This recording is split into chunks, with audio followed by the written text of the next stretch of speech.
Marcus Chen stepped off the transport ship and immediately felt the difference in gravity beneath his boots. The crystalline world of Velshara stretched before him like a frozen ocean. Caught in perpetual sunset, the entire planet seemed to glow. From within, with pale blue and violet light pulsing through massive crystal formations that jutted from the ground. Like ancient cathedrals, he adjusted his diplomatic uniform and checked his translation. Device one more time, the weight of this mission. Pressed on his shoulders, Earth needed this trade agreement, the Velsharan. Controlled 3 crucial hyperspace routes and mineral deposits that could power human colonies for centuries. But more than that, they were warriors, a proud species that valued strength above all else, and humans were still trying to prove they belonged among the galactic community. A delegation of Velsharan approached, and Marcus caught his breath. Despite all the briefings, nothing prepared him for seeing them in person. They stood nearly 8 feet tall, with skin that shimmered with bioluminescent patterns that shifted and flowed like living tattoos. Their bodies were lean and muscular, built for speed and combat, and their faces were angular with high cheekbones and large eyes that reflected light like mirrors. The lead diplomat extended a long-fingered hand in the human greeting they had learned. Marcus shook it firmly. "We welcome Earth Ambassador the Velsharan," said in accented but clear English the Emperor. "Awaits, but first you must witness our ceremonial combat display. It is tradition for all visiting diplomats." Marcus nodded, expecting some kind of formal demonstration. They led him to an enormous arena carved from a single massive crystal. The stands were filled with thousands of Velsharan, all watching with intense focus. In the center of the arena, warriors began their display, and Marcus understood immediately why this species commanded respect across the galaxy. They moved like lightning there, bodies blurring with speed that seemed impossible. Their bioluminescence flared and pulsed, creating patterns that Marcus sensed meant something in their culture. The clash of their weapons rang out like music, each strike precise and devastating. 2 warriors could probably take on 20 human soldiers, Marcus thought, and felt a chill. Then everything changed. A section of the arena floor exploded upward, and armed figures in dark armor emerged from below. Assassins, someone screamed in chaos. Erupted. The Velsharan guards rushed forward, but the attackers had planned well. They had appeared directly next to the royal viewing platform, where a single figure sat apart from the others. Marcus saw her before his mind fully processed what was happening. A Velsharan woman, perhaps 7 feet tall, with skin that glowed pure white, unlike the blues and violets of the others. Her eyes were filmed over, milky and unseeing, but her head turned toward the attackers with perfect awareness, as if she could see them clearly. A princess. The briefings had mentioned the Emperor had a daughter who was blind.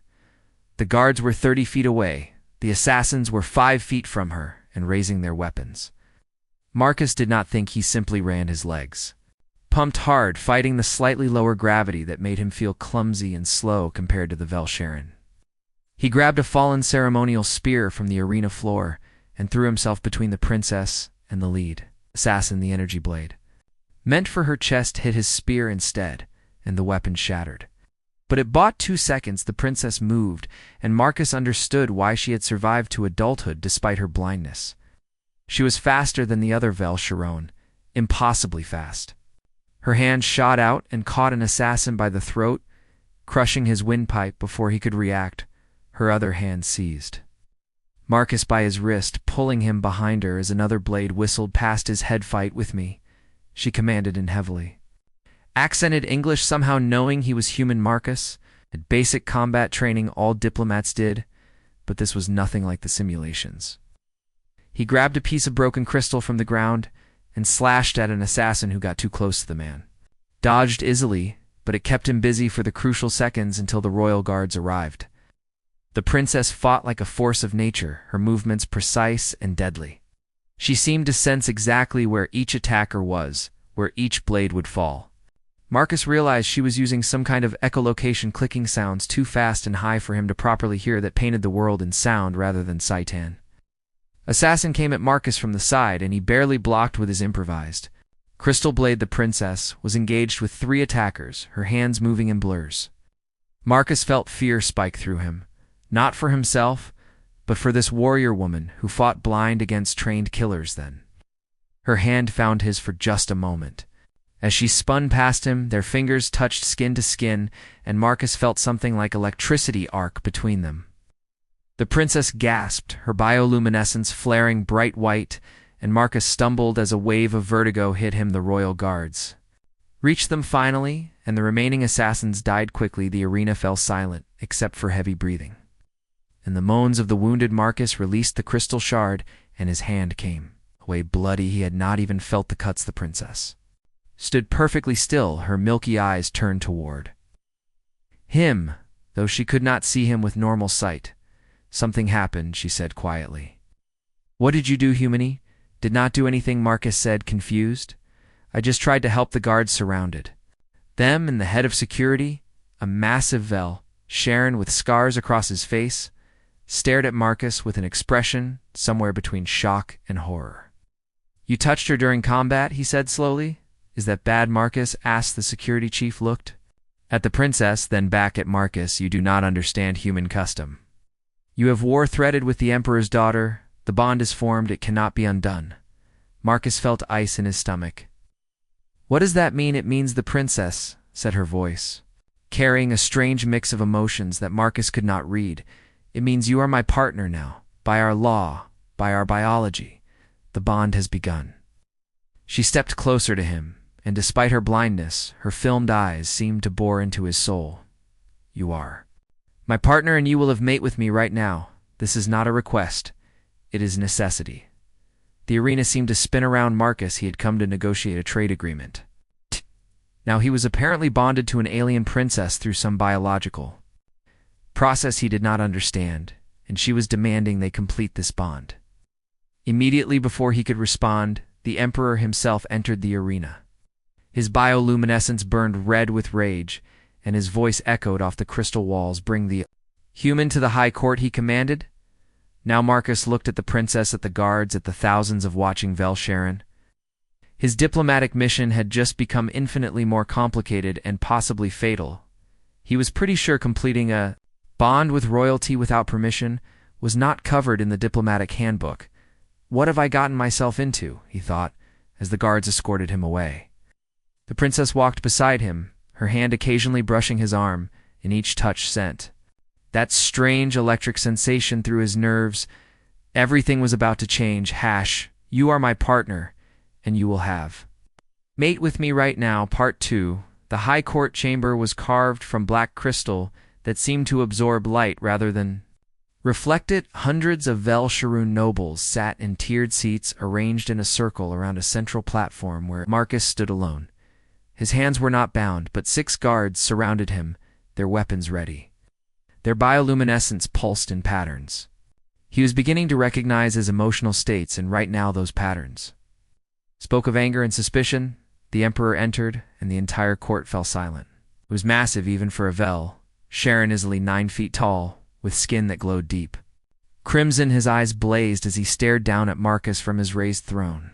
Human, the emperor said, and his voice carried the weight of absolute authority. A soft-skinned creature who stumbled into our ways and dared to bond with my Art. Marcus straightened his spine. He had faced down corporate executives and hostile negotiators. But this was different. This was a father protecting his child, and a ruler protecting his bloodline. Your Majesty, he began, I meant no disrespect. I acted on instinct. To protect the princess, I did not know about the war thread bond. Ignorance is no excuse, a noble shouted from the stands. The human has violated our most sacred custom. Princess Lyra Khan entered the chamber, and the mood shifted. She moved with absolute confidence, despite her blindness, navigating the space as if she could see every detail.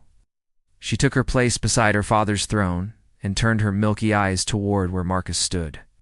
Father, she said, her voice calm, I do not believe the human acted with dishonor. He saved my life. That does not matter, the emperor replied. The bond is formed. You are war-threaded. If it is not completed within 3 cycles, both of you will suffer.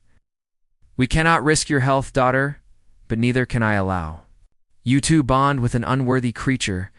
Marcus felt anger flare at being called a creature, but he pushed it down.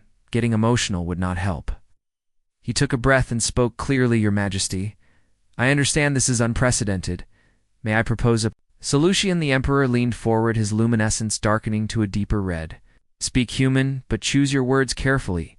On Earth, we have a concept called courtship, Marcus said. For two people bond for life, they spend time together, they learn about each other, they choose each other not out of duty, but because they want to.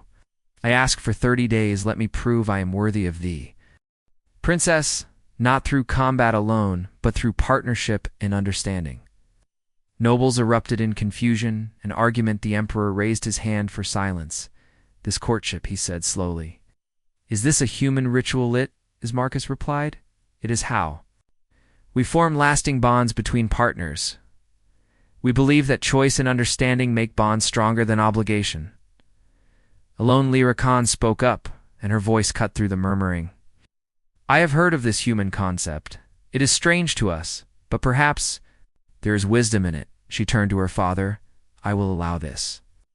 If the human fails to prove himself in 30 days, then I will choose another partner, and he will be exiled. The Emperor studied Marcus for a long moment. Finally, he nodded. 30 days, he declared, but you will be watched human if you harm my daughter in any way. If you dishonor her, you will wish the assassins had killed you. Marcus bowed deeply. Thank you, Your Majesty, I will not fail. The court adjourned, and Marcus found himself escorted 2 quarters in the palace. The rooms were beautiful, but alien, everything carved from crystal and glowing with soft light. He sat on the edge of a bed that was too long for his human proportions and tried to process what had just happened. Chimes sounded at his door, and before he could respond, Princess Lyra Khan entered. She moved through his quarters with ease, her echolocation mapping every surface. I do not understand you, human, she said. You have complicated what should be simple. Marcus stood to face her. My name is Marcus, he said gently, and I complicated it because bonding should not be simple. It should mean something. She tilted her head in a gesture he was learning meant confusion. I am adequate, am I not? I am skilled in combat. I am of royal blood. I am not disfigured. What more meaning is required? Marcus felt his heart ache at her words. You are more than adequate. Princess, you are extraordinary, but on Earth we believe partners should know each other, should want each other. Not just accept each other as duty. Lyra Khan was silent for a moment. Then she said, teach me this courtship. I do not understand it, but I will try to learn. You have 30 days, human. Marcus, to show me why choice matters more than duty. Over the following days, Marcus spent hours with Lyra. He described things she had never experienced in the way sighted people did. He talked about colors, about how the sunset painted the sky in shades of orange and pink, about how human artists captured emotion in paintings and sculptures. Lyra listened with an intensity that surprised him, occasionally asking questions that showed how different their perceptions were. She in turn taught him about her world. She explained that Velsharan saw through bioluminescence, an echolocation creating a sonic visual landscape far richer than sight alone. She demonstrated how she could hear the texture of surfaces, the density of objects, even the emotional states of other Velsharan through the subtle frequencies there. Bodhi's produced to think, I am limited because I cannot see as you do, she said, one evening as they walked through the palace gardens. But I experience the world in ways you cannot imagine. Every sound, every vibration tells me a story. Your world of colors means nothing to me, but my world of frequencies and resonances would overwhelm. Marcus realized she was right. He had been pitying her blindness, when in fact, she simply experienced reality differently. She was not disabled. She was different. And that difference had made her stronger.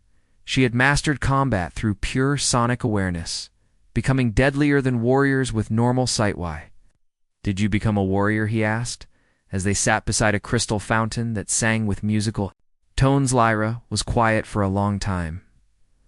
Finally, she said, I was born blind, unusual for my people. The nobles said I was unfit to rule, that I was weak, so I trained. I learned to fight better than anyone. I proved that different does not mean lesser. She paused. I thought I had proven that until you refused to bond with me. Then I wondered if perhaps I was wrong. Marcus turned to her and spoke with complete honesty. You are not wrong, Lyra. You are one of the strongest people I've ever met. But strength is not just about combat. It is also about letting someone choose you freely, not because they have touche. Reached out, and her fingers found his face, tracing his features as if seeing him through touch. You are strange, Marcus Chen, she said softly. But perhaps there is strength in strangeness too. That night, as Marcus returned to his quarters, he felt lighter. The princess was beginning to understand, and he was beginning to see her not as a duty or a political complication, but as someone remarkable. Then his door exploded inward. An armed figure swarmed into the room. Marcus barely had time to roll away from a blade that buried itself in his bed. Lyra burst through the doorway, her movements a blur as she engaged the attackers as they fought side by side. Marcus realized this was no random attack. These were the same people who had tried to kill Lyra before. Someone wanted to stop their bonding. Someone wanted them dead, and he had 30 days to figure out who. You're my partner, and you will have mate with me right now. Part 3. The attackers fled after Lyra killed 2 of them and wounded a 3rd. Marcus sat on the floor, breathing hard, while palace guards secured the area. Blood dripped from a cut on his shoulder, but he barely felt it. Adrenaline still surged through his system, making everything seem sharp and clear. Lyra knelt beside him, her hands moving over his wound with surprising gentleness. You fought well, she said. There was respect in her voice, something he had not heard before. You are learning, Marcus managed a weak laugh. I am learning that someone really wants us dead. She nodded slowly, her milky eyes unfocused as she processed the sounds around them. This was coordinated. The first attack in the arena now. This someone fears our bonding. Why, though? Marcus asked. What does our bonding threaten? Lyra helped him stand and guided him to sit on the bed that now had a blade buried in it. Change, she said simply. My people value tradition, strength, honor, a human bonding with. A princess challenges everything they believe. It suggests that perhaps strength comes in forms we have not considered. Marcus understood suddenly. This was bigger than just him and Lyra. This was about whether humanity could truly be equal partners with the Velsharan, or if humans would always be seen as weak, soft-skinned creatures who did not belong. We need to find who is behind this, he said. Lyra tilted her head and made a series of clicks too fast for Marcus to count. She was scanning the room. With her echolocation, the 3rd attacker, he is still bleeding, she said. I can track him. They moved through the palace corridors, following a trail that only Lyra could sense. Marcus had his communicator ready to call guards, but Lyra shook her head. We need information first, she whispered. If we bring guards, they will simply kill the attacker. I need him alive. The trail led to the old section of the palace, where ancient chambers had been carved thousands of years ago. The crystal here was darker, almost black, and the bioluminescent lights were spaced farther apart. Marcus felt very aware of how much he relied on sight in the growing dimness. Lyra moved with absolute confidence. Her hand found his, and she guided him forward. Trust me, she said. And Marcus? Did he let her lead him into the darkness? They found the wounded attacker trying to escape through a service tunnel. Lyra moved like lightning, disabling him before he could raise his weapon. Marcus used his belt to bind the man's hands, while Lyra kept her blade at his throat. Who sent you, Marcus? Demanded the attacker. Spat on the ground, his bioluminescence pulsing with defiance. I will tell you nothing. Human Lyra leaned close and spoke in the Velsharan language. Her voice was soft, but deadly. The attacker's confidence wavered. She switched back to English. He will talk now, she said over. The next hour they extracted the truth. A faction of nobles led by a high-ranking general named Krath Vor feared that human influence would weaken Velsharan warrior culture. They saw the bonding of a princess to a human as the beginning of the end. If Lyra could choose a human, then perhaps other Velsharan would make similar choices. Perhaps the old ways would Krath Vor plans to kill you both, the attacker finally admitted, and blame it on human treachery. He will say Earth sent you to assassinate the princess and start a war.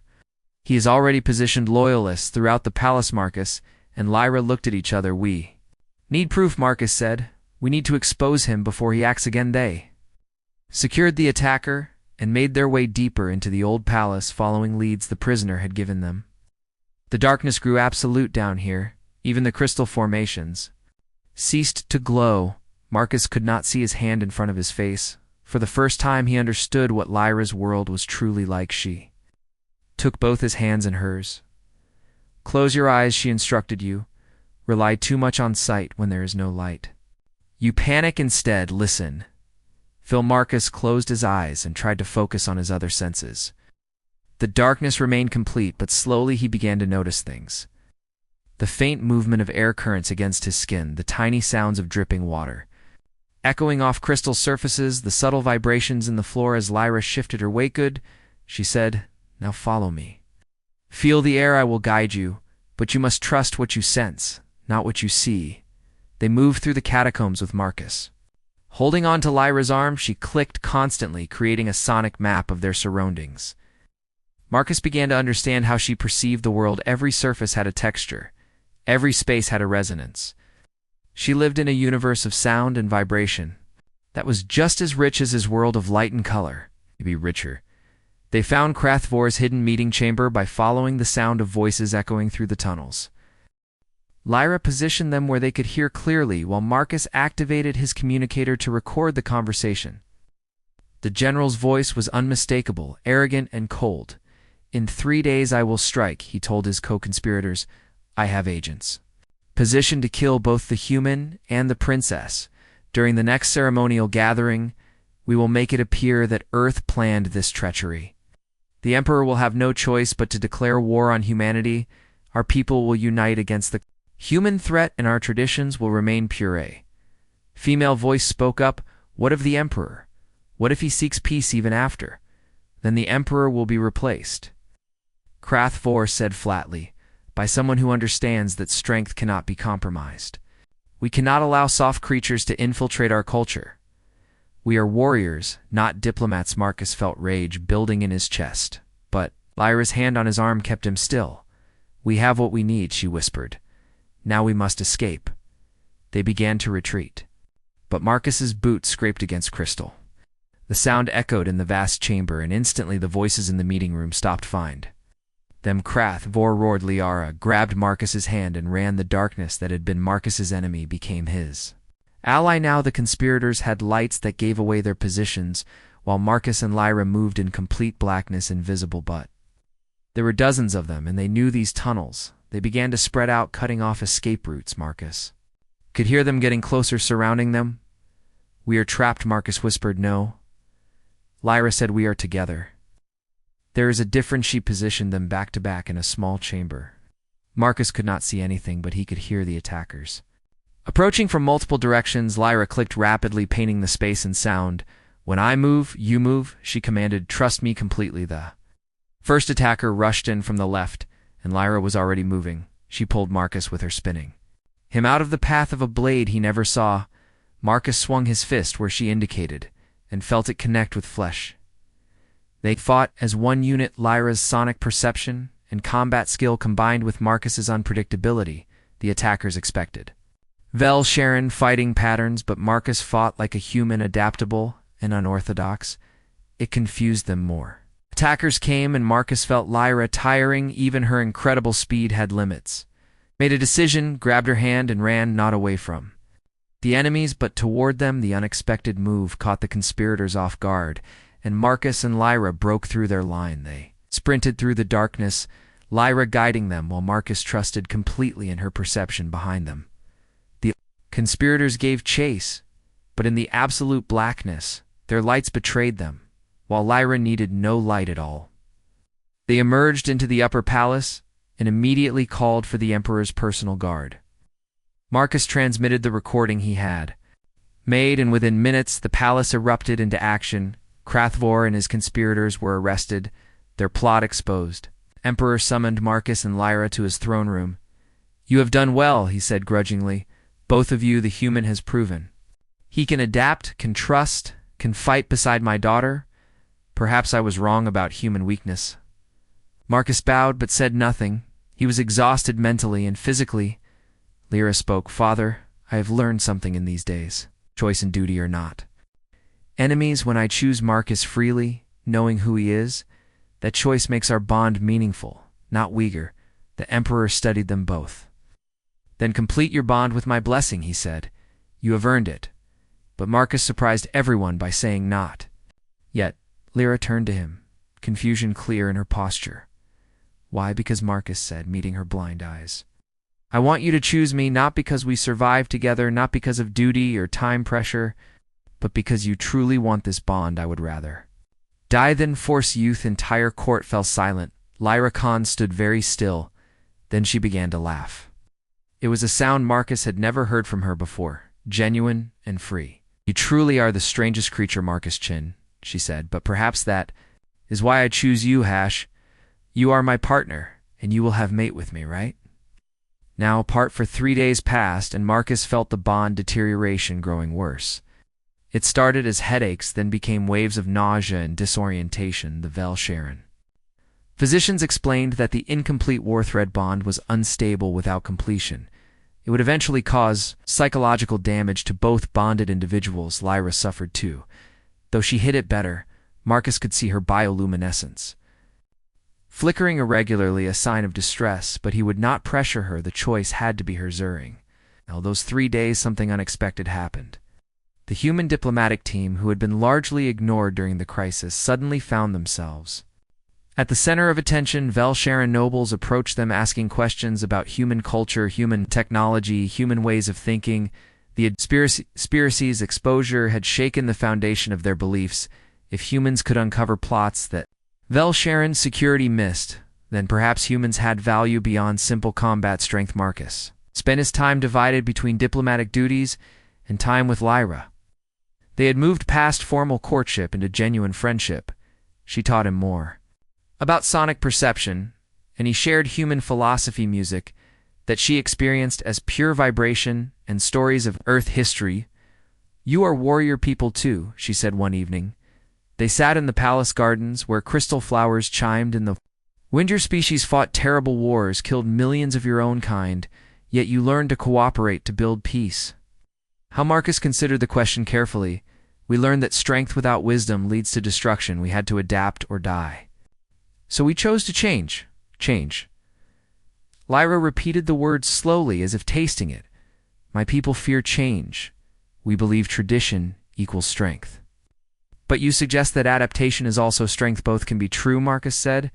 Keep what is valuable from tradition, but remain open to new ideas.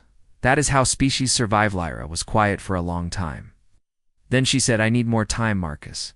The bond deterioration grows worse, but I must be certain. I am choosing you for the right reasons, not because of pain. Not because of duty, but because I truly want this partnership. Marcus felt the words like a knife in his chest, but he nodded. Take all the time you need. Then everything changed again. News arrived that the remaining conspirators had taken hostages. They had seized the human diplomatic compound where Marcus's team was housed. 15 humans now faced death. The conspirators' demands were simple. Marcus must publicly renounce the bond and leave Velshara forever. If he refused, they would execute 1 hostage every hour. The Emperor was furious, but cautious. Any military assault on the compound would result in hostage deaths. The conspirators had chosen their position well, a fortified structure with multiple defensive advantages. Marcus stood before the Emperor and his war council. I will go, he said. I will renounce the bond and leave. No one else needs to die for this. Absolutely not, Lyra said. Her bioluminescence flared white with anger. You would throw away your life? Throw away our bond? To save people who were foolish enough to be captured? Marcus turned to her, his voice hard. Those people are my responsibility. They came here because of me. And yes, I would trade my life for theirs. Without hesitation. That is what humans do. That is weakness. Krath, Vor's second in command, said from where he sat in chains. No, Marcus replied, that is strength, a different kind than you understand. Protecting those weaker than yourself. Sacrificing for others, that is the foundation of human civilization. Made a frustrated sound. Then we fight, we rescue them. The War Council immediately objected. A direct assault would fail. The compound's defenses were too strong. Even if they succeeded, casualties would be massive. Marcus felt an idea forming. Unless, he said slowly, we do not assault, we do something they will not expect. The Emperor leaned forward, explained. Marcus spent the next hour outlining his plan. It was risky and required perfect coordination between human technology and Vel Sharon combat ability. The War Council was skeptical, but the Emperor saw the potential. Truly believe this will work? The Emperor asked. Marcus met his gaze.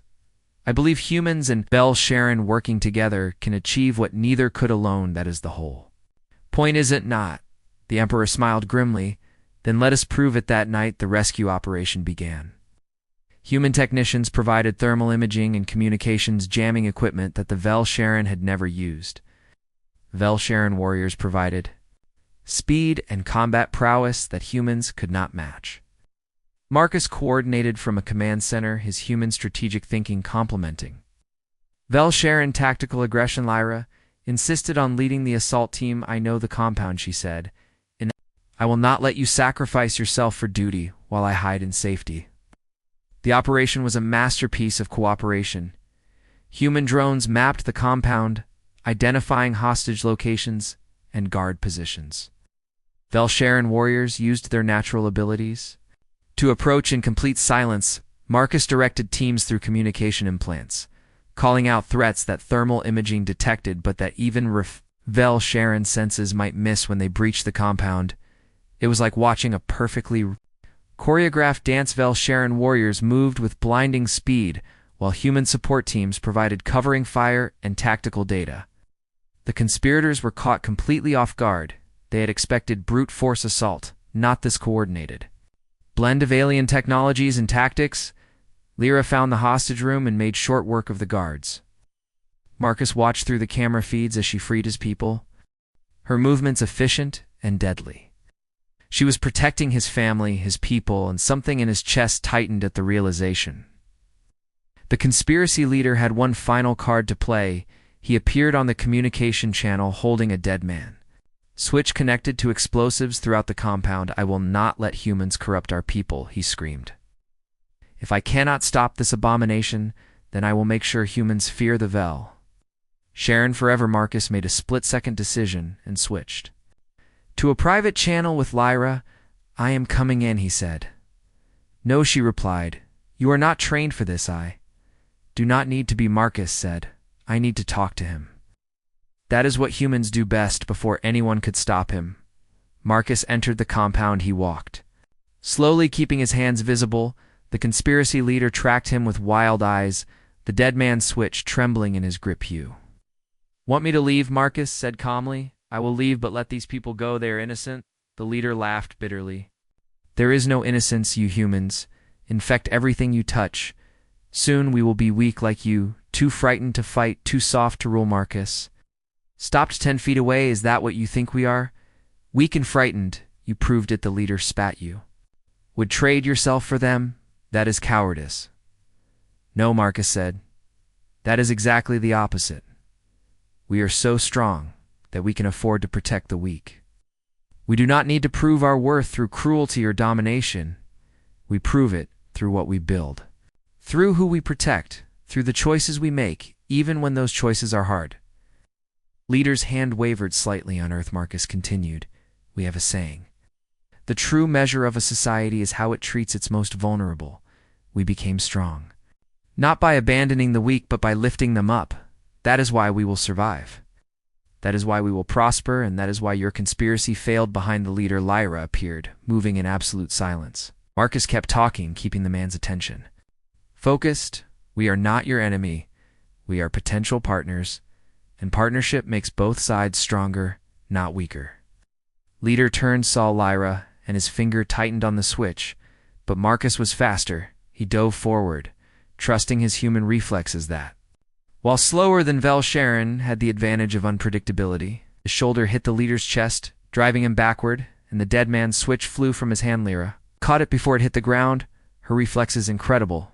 The leader crumpled under Marcus's weight, and the rescue was complete. The hostages were freed and evacuated. The remaining conspirators were captured. The compound was secured. Marcus sat outside, catching his breath while medics checked his injuries. The Emperor himself approached. You have proven yourself beyond any doubt, he said, not just in combat, but in sacrifice, in strategy, and leadership. You have shown that humans deserve respect.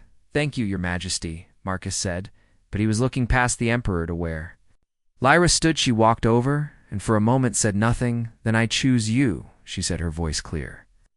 I choose you not from duty, not from bond deterioration, not from gratitude.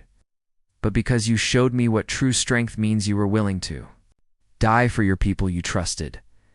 My abilities, even in darkness. You adapted and learned and never once asked me to be anything other than what I am. That is partnership. That is what I want. Marcus stood despite his exhaustion. Do you mean it? Lyra took his hands. I have never been more certain of anything. The bond completion ceremony is in 2 days. If you still want this, if you choose me as I choose you, then we will complete what we started. Walkus pulled her close, his arms around her alien butt. Beloved form, I choose you, he said. Always you are my partner. And you will have mate with me right now. Part 5. The 2 days before the bonding ceremony passed in a blur of preparation. Marcus learned that the Vel Sharon took bonding ceremonies seriously. They were not just romantic occasions, but sacred rituals that bound the souls together. Permanently, the completed war thread bond would allow Marcus and Lyra to share sensory experiences, to feel each other's emotions and locations, to become something more than two individuals. Human diplomats arrived from Earth to witness the ceremony. Their presence was significant, a statement that humanity stood behind this union. Marcus's mother contacted him via quantum communication, her face on the screen showing both pride and worry. Are you certain? She asked. This is forever, sweetheart. Once you complete this bond, there is no going back. I am certain, Marcus said. Mom, I love her. I know it seems fast, but when you face death together, when you trust someone with your life, you learn who they really are. Lyra is extraordinary. His mother smiled, then her face turned serious.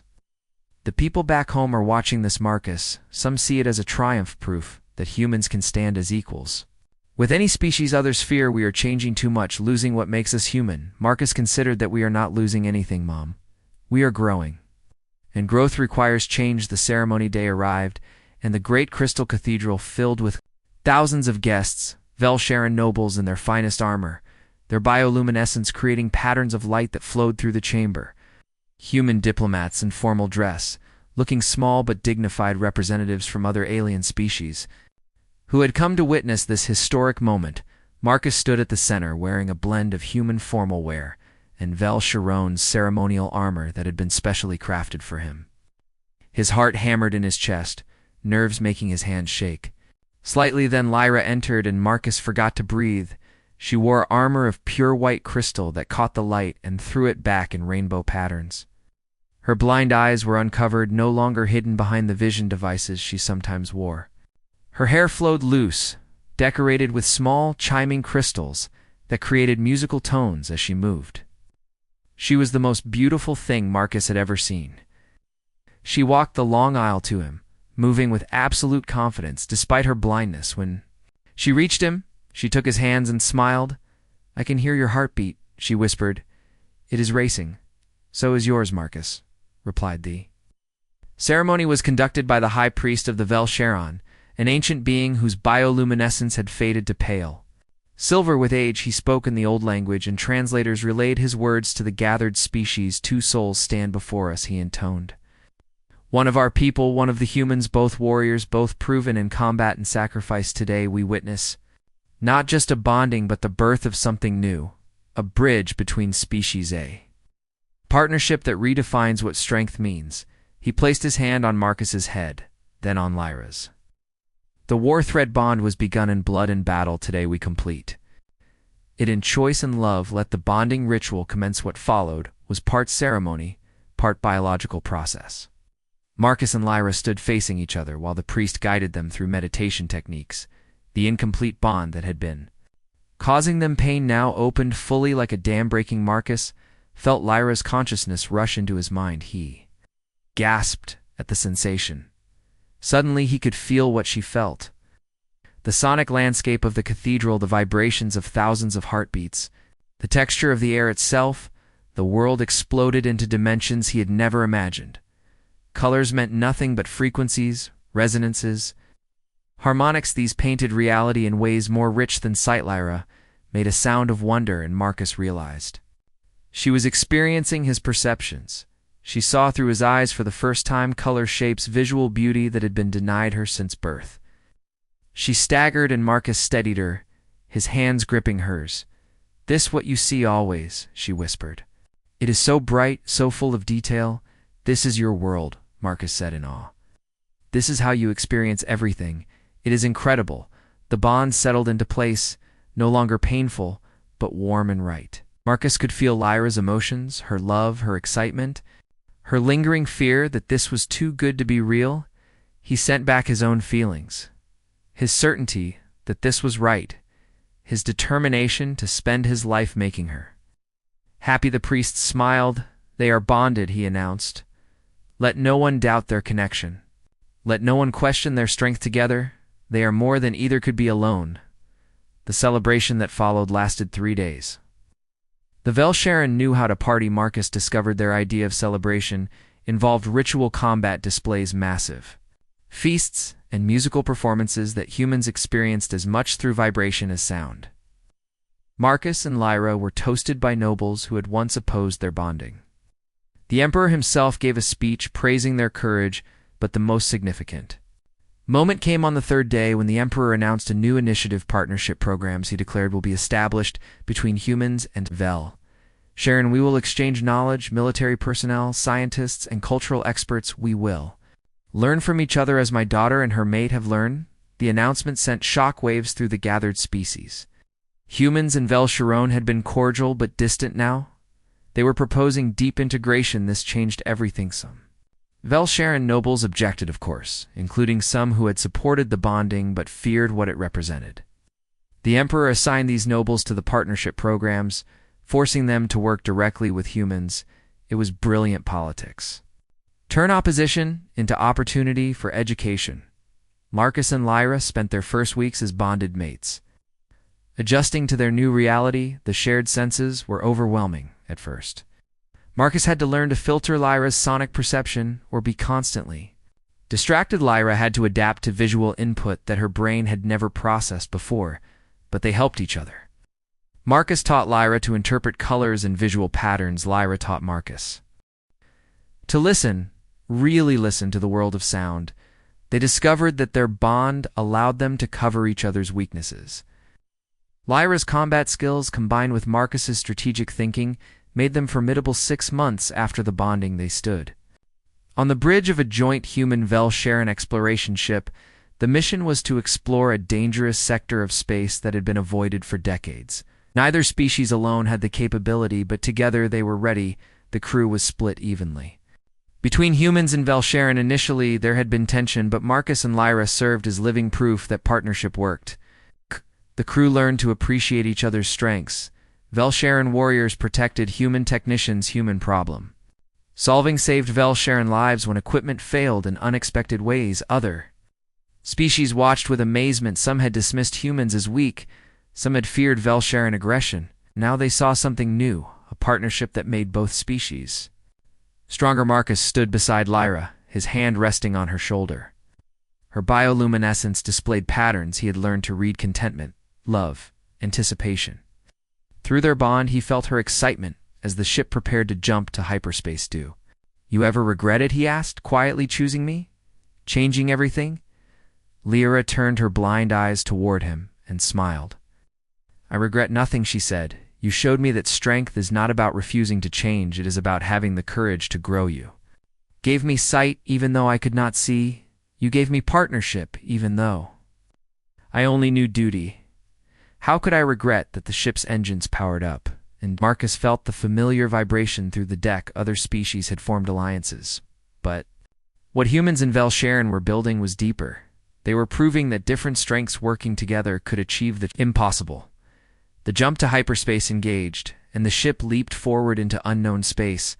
Marcus squeezed Lyra's shoulder, and through their bond sent a wave of love and gratitude. She responded in kind, her bioluminescence flaring bright around them. The bridge crew worked in perfect coordination. Human voices mixed with Velsharan clicking commands. The conspiracy had feared this integration, had called it weakness, but they had been wrong. Partnership was not about making both sides weak. It was about making both sides unstoppable. Marcus thought back to that day in the arena when he had jumped between Lyra and the assassins. That split-second decision had changed everything. It had nearly cost him his life, had thrown him into political chaos, had forced him to question everything he knew about strength and partnership. but it had also given him Lyra, given him a bond deeper than he had imagined possible, given him a purpose that went beyond simple diplomacy. He was not just a representative of humanity now. He was living proof that humans belonged among the stars. The ship cleared the hyperspace jump, and a new star system appeared on the view screen's unknown space, waiting to be explored. Challenges and dangers that would require every ounce of skill both species possessed. Lyra leaned against him and whispered through their bond link. "Ready, partner Marcus?" Smiled always behind them, the crew prepared for first contact protocols. Human adaptability meeting Velsharan strength, technology and tradition, working in harmony. This was the future, not human or Velsharan, but something new, something better. Conspirators had feared change, had tried to stop it through violence and assassination. They had failed, because they did not understand a simple truth. Change was not the enemy refusing to change when the universe demanded it. That was the real weakness. Marcus and Lyra had proven that bonds freely chosen based on mutual respect and understanding were stronger than any bond formed through obligation. They had shown that different was not lesser, but complementary, that true partnership required courage, vulnerability, and the willingness to grow. As the exploration ship ventured deeper into unknown space, Marcus knew this was just the beginning. Sharon cooperation would face challenges, would encounter those who resisted, would make mistakes along the way, but the foundation was solid. Two species who had learned to see through each other's eyes, to fight beside each other, to trust each other with their lives, and it had all started with a blind alien princess who demanded that. A human mate, with her immediately not understanding that the best partnerships are not demanded, they are built one choice at a time, one moment of trust at a time. One act of courage at a time. Marcus looked at Lyra, saw her through both his eyes, and her sonic perception saw her as she truly was, warrior princess, partner friend. Love, the bond between them pulsed warm and steady. A promise that whatever came next they would face it together, and that Marcus thought was the real meaning of strength.